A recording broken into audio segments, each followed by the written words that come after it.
પાંચ દોષની કથા પૂર્ણ કરી અને આપણે સત્સંગી જીવનની કથાને અહીંયા પૂર્ણ કરીએ છીએ. હવે સંતોના પ્રવચનો કે આગળનો જે કંઈ કાર્યક્રમ છે એ પૂજ્ય ભક્તિનંદન સ્વામી જણાવશે. હવે હું તો હરખો હાલું છું. રાજા કે પણ મને દંડ વાગે છે માથામાં, હું તને દંડ કરીશ. હા, તમે મને દંડ કરશો. શું દંડ કરશો? તમે તો આ મારા દેહને દંડ કરશો અને મારશો તો દેહ મરશે, હું થોડોક મરવાનો છું. રાજા તો વિચાર પડ્યો, આ કેવી વાતો કરે. અને હે રાજા, તું એમ કહેશ કે હું તને દંડ કરીશ, હું રાજા છું. તો રાજા કોને કહેવાય ખબર છે? રંજયતિ લોકાનીતિ રાજા. લોકોને આનંદ પ્રમાણે એને રાજા કહેવાય. અને તું રાજા થઈને મને દુઃખ દઈશ ને તોય રાજા? અરે રાજા, તું વિચાર કર, તું તો આવડો સિંધુ સોવીર દેશનો રાજા છું અને હું તો આખા ભરતખંડનો રાજા હતો. તારા જેવા રાજા મારી પાલખી ઉપાડતા હતા, પણ મારું રાજ જતું રહ્યું. તારું રાજ કાયમ રહેવાનું છે. તા તો ઓલો ઊંડો ઉતરી ગયો. તમારું બધું મારું રાજ નહીં રહીએ. હાથ જોડા વિનંતી કરી, પગે લાગીને કહે છે કે મને ક્ષમા કરો. ભરતજી કે જો આ દેહના ધર્મો જુદા છે, આત્માના ધર્મો જુદા છે. આ દેહ છે ને એ જડ છે, તુચ્છ છે, નાશવંત છે, દુઃખદાયી છે. આત્મા સુખદાયી આનંદરૂપ છે, અવિનાશી છે, ચૈતન્ય છે. બેયના ધર્મો કીધા. રાજા, ખીચડી પકાવી હોય ને ચોખા ચાવલ, તો એને તપેલીમાં પાણીમાં મૂકીને હેઠે તાપ કરો ને તો ચોખા ચડે, પણ એ જ તપેલીમાં કાંકરા નાખો ને તો એ ન ચડે. રાજા, દેહના ધર્મો જુદા છે, આત્માના ધર્મો જુદા છે. આટલી વાત કરી. રાજાને પશ્ચાતાપ થયો, હાથ જોડી વિનંતી કરી અને પાછા વળી ગયા. જ્ઞાન આ જ થઈ ગયું. એ ભરતજીને વળી ચોરનો સરદાર મળ્યો. એને એક માનતા રાખેલી, માનતા કે અમારે જો દીકરો થાય ને તો 32 લક્ષણા પુરુષની બલિ ચડાવશું. ભરતજી હાથમાં આવ્યા. ભરતજી કે હાલો તારે આપણે બલિનું બીજું આવ્યું. ભરતજીને લઈ ગયા. ભરતજીને જમવાનું મળ્યું નહોતું એટલે પહેલાં હુખડી ખવડાવો, માતાજીને ધરાવેલી હુખડી ખવડાવે. હા, જગતને એઠવાડા ખાવાના બંધ કર્યા, માતાની પ્રસાદી મળી. ભરતજીને હુખડી ખવડાવીને પછી ભરતજી માતા અમે હાથ રાખીને માથું ન ઊભા છે. આજુબાજુમાં 7-8 જણા ઉભેલા હથિયાર લઈ અને આ ભરતજીને જલ્લાદને કીધું લગાવ ઘા અને કરી નાખ શિરચ્છેદને. માતાજીના ખોળામાં આનું મસ્તક પડી જાય ચરણમાં. ત્યાં તો અષ્ટભુજાળી મહાકાળી છે, એનાથી સહન ન થયું. 8 હાથમાં હથિયાર હતા. પ્રગટ થઈને 8 માથા વધેરી નાખ્યા. ભરતજી રાહ જોવે, હમણાં તલવાર મારા મસ્તક ઉપર પડે, ધડ ઉપર, ગરદન ઉપર, પણ તલવાર ન પડી. નીચે પગમાં ગરમ ગરમ લાગ્યું. જોયું તો નીચે લોહીના રેલા, અને આમ જોયું તો 8 મસ્તક પડેલા, કોઈ માણસ સજીવન નહીં. ભરતજી માને, એ માં, એક વખત ભૂલ કરી, એક મૃગલામાં પ્રીતિ કરી, એના કારણે આ 3 જન્મ થયા અને હજી મારા કારણે તમે 8ને મારી નાખ્યા. હવે હું પાપનું ફળ ક્યાં ભોગવીશ? માતા કે બેટા, આ લોકો મારી પાસે કાયમ માંસાહાર કરવા માટે હિંસા કરતા હતા. મને ગમતું નહોતું, છતાં હું સહન કરતી હતી. પણ તું ભગવાનનો ખરો ભક્ત છો અને તારામાં હાથ નાખ્યો ને આજ મારાથી સહન ન થયું ને, એટલે મેં મારા દુઃખને દૂર કરવા આના માથા વધેરા, તારા નહીં. અને એ જ ભરતજી નિષ્કુળાન સ્વામી થયા. અમે રે જડ ભરત જાતના જોગિયા. અમારા મતમાં મૃગલે પહેલા કર્યું તું વિઘનજી, જંગલ વસાવ્યો જોગી. અને નિષ્કુળાન સ્વામી કેવા સાવધાન રહ્યા. નો બંધાણા તો નો જ બંધાણા ક્યાંય. અરે વિચાર કરો, છોકરાને આગળ કર્યો, છોકરાને એની માએ ને એના દીકરા, એની માએ સાસુએ ને એની પત્નીએ કે જા જા દીકરા, તારા બાપની સામે જા, તને જોઈને એને કંઈક સંસારમાં પાછા વળવાની ઈચ્છા થાય. નિષ્કુળાન સ્વામી કીધું કે તારી માને કહેજે, ગાય હોય કે ભેંસ હોય ને પહારો વાળે, પાડો ન વાળે. મને કે હેત નહીં થાય. નિષ્કુળાન સ્વામીને હેત ન થયું. શું વાલા ભક્તો, સંસારમાં ભગવાન સિવાય બીજે હેત ને એ જ મોટા મોટી માયા છે. એક વાત કરી દો ભેગા ભેગી, દક્ષ અને પ્રજાપતિની અને દુર્વાસા મુનિની. દુર્વાસા મુનિની વાત કરી દો. મહારાજ એકાદશીનો પ્રસંગ કીધો ને, 12 મહિનાની એકાદશીનું વ્રત કરેલું અમરીશ રાજાએ. અને અમરીશ રાજાની ભક્તને વશ થઈ અને ભગવાને એની રક્ષામાં સુદર્શન ચક્ર રાખેલું. દુર્વાસા મુનિ આવ્યા, 12નું વ્રત હતું, 12ના દિવસે પારણા કરવાના હતા. અને મુનિ આવ્યા એટલે રાજા રાજી થયા. મુનિ પધારો, તમે આવ્યા, મારા ધન્ય ઘડી, ધન્ય ભાગ. અને આજ મારે ત્યાં તમારે બધા મંડળ સહિત જમવાનું છે, શિષ્યો સહિત. અને ઘણા બધા શિષ્યો લઈને આવેલા. અને યમુનામાં સ્નાન કરવા ગયા અને આ બાજુ બારસનો ભાગ થોડો હતો, પ્રાર્થના ન કરે તો 12 મહિનાના એકાદશીનું વ્રતનું ફળ જાય એવું હતું, અને પારણા કરી લે તો અતિથિ સત્કારનો દોષ લાગે એવું હતું. બ્રાહ્મણોને પૂછ્યું શું કરું?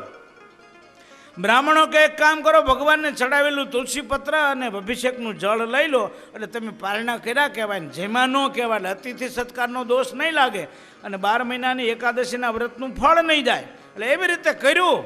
દુર્વાસા મુનિ સ્નાન કરવા ગયેલા, જાણી જોઈને વાર લગાડી પરીક્ષા કરવી છે, આ જોવું છે રાજા શું કરે.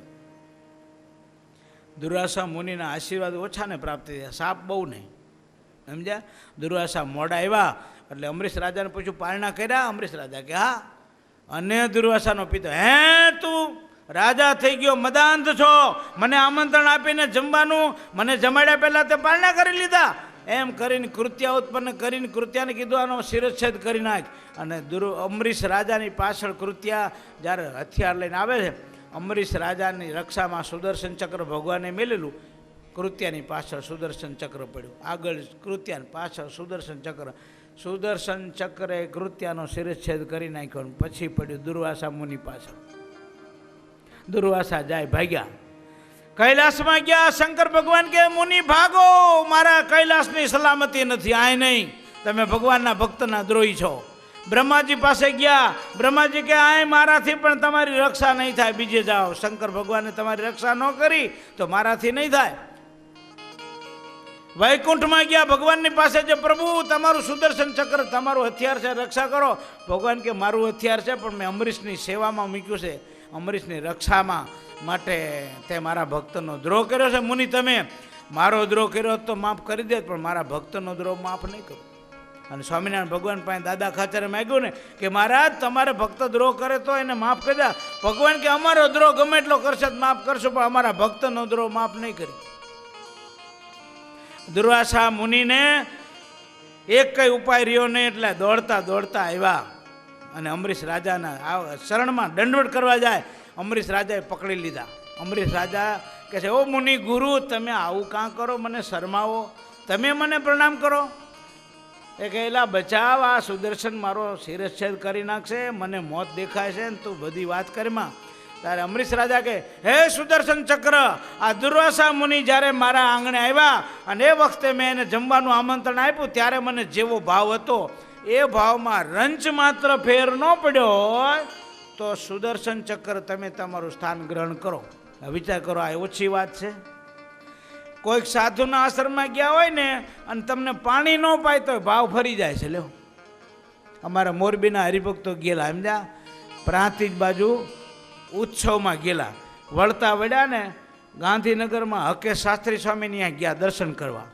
તો હકે શાસ્ત્રી સ્વામી એટલે દુનિયામાં નિરાળા સંત, કોઈની યારે કંઈ વ્યવહારની લપસન સપન નહીં, ચા પાણીનું પૂછ્યું નહીં, પાણી કે આ ટાંકી રહી પી લો. મોરબી આવીને હરિભક્તો ટીકા કરે, જોયો મોટો શાસ્ત્રી, પાણીનું પૂછતો નથી કે. બોલો, સંતો જમાડે એનો ઉપકાર માનવો, એનો ગુણ લેવો, પણ ન જમાડે ને એનો અવગુણ તો ન જ લેવો. એટલે દુર્વાસા મુનિની ભગવાને અમરીશ રાજા ભગવાનના ભક્તનો મહિમા સમજાવી અને રક્ષા કરી. વાલા ભક્તો, માન મોટો શત્રુ છે. માનને કારણે ભગવાન ને ભગવાનના ભક્ત સંતનો રાજીપો થતો નથી. માટે આ 5 દોષની કથા પૂર્ણ કરી અને આપણે સત્સંગી જીવનની કથાને અહીંયા પૂર્ણ કરીએ છીએ. હવે સંતોના પ્રવચનો કે આગળનો જે કંઈ કાર્યક્રમ છે એ પૂજ્ય ભક્તિનંદન સ્વામી જણાવશે. તો બહુ જ વિવેકી, બહુ જ પાણી માપવું છે કે તમે કેવા શ્રદ્ધાવાળા છો. બેસી રહેશો કે નહીં? બેસી રહેશો ને? તો આમ જો કથાનો વિરામ લેવાનો છે ને, ત્યારે આવો ને આપણે બધાએ 2 મિનિટ ધૂનની રમઝટ કરી લઈ. શું કરવા ખબર છે?